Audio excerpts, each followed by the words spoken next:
a jami'ar Abdu Mumuni Jofu da ke birnin Yamai. Irin wannan rikicin nan ba na fari bane ba. Saboda ka san manya-manyan ƙasashe akwai hanya da yawa da suke bi saboda kare kansu. Ukraine ita kuma dawa cikin Rasha take.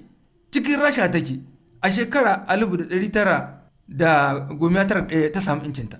Ta rubu da Rasha. Kenan abu da yawa an gama da Rasha.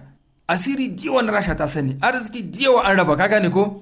To yanzu su Amerika suke so su yi amfani da halin da Rasha take ciki. Ka gane? Su sa Ukraine kenan cikin NATO. Alhalin ko su da kansu zamanin da Rasha ta fara gurguje tunda ana so ta bar wancan tsarin na NATO na gurguzu, aka kwatanta masu Gorbachev zamanin nan. Aka ce NATO ko tana ci gaba ko tana ƙara wajen ta haka ba ta je ba an kawo base militar kinta ba. Ka gane? Ba ta je gabas wajen Rasha. Hankali ku kai tashi. Ka gane ko? Tunda an san Rasha ba ta yi wata amince da wannan. Ashe su da sannu suna kokari yadda za a kama ma ita Ukrainiya wadda ita ce makwabciyar Rasha.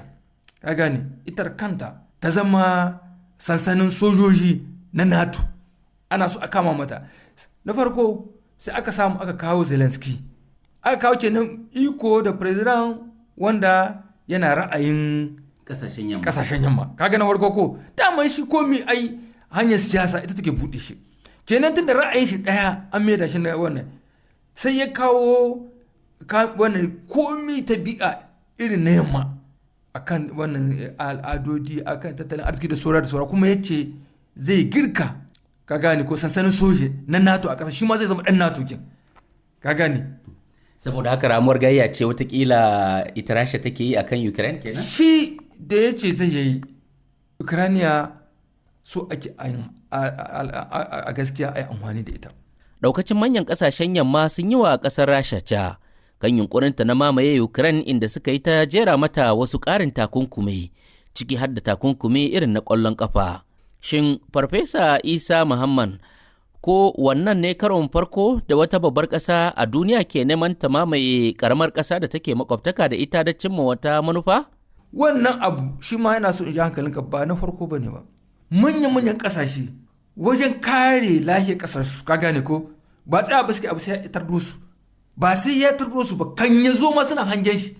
Shi ne babbar ƙasa, ka gane ko. Kara 1961 zamanin President Kennedy, ka san akwai wata yayayya da aka yi da Cuba sai ta yi ɗora iko na gurguzu, kenan ta zama aminiyar Rasha.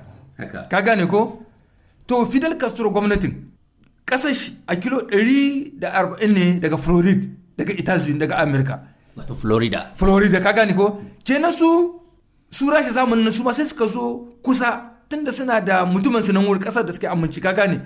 Suna kusa, ko yaƙi ya tashi ba wuya suna shiga Amurka, ka gane ko?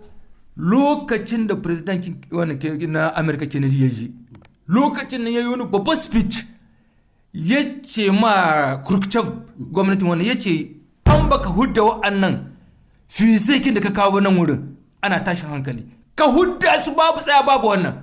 Aka yi na Ukrainiya babu mamaki. To su Amerika da kasashen yamma su abin ake ce mai abin communication haka, abin sadarwa ke gare su. Suna da radio ga ku yan Deutsche Welle, ga France Inter, ga Voice of America, ka gane ko, abu an yi faru sai su faɗi yadda zai gyara su. Wato riri ta batun gare. Riri ta bakin suke, kuma sai su faɗi yadda zai gyara, kuma sai su kutumta kamar su da ɗaya su taɓa irin wani abun ba. Alhali ko kowa ya sani horon shi so nawa ta zo Afirka da sojojinta ta yi kwace da ƙarfi ta zamna. Amerika so nawa ta zo kasashen can Amerika Latin, shekara da shekaru sai ta faɗi maka, banda su Iraq, banda su Libi, ka gane ko? Amma daga su suke da faɗi a shi, su suke da bakin faɗi.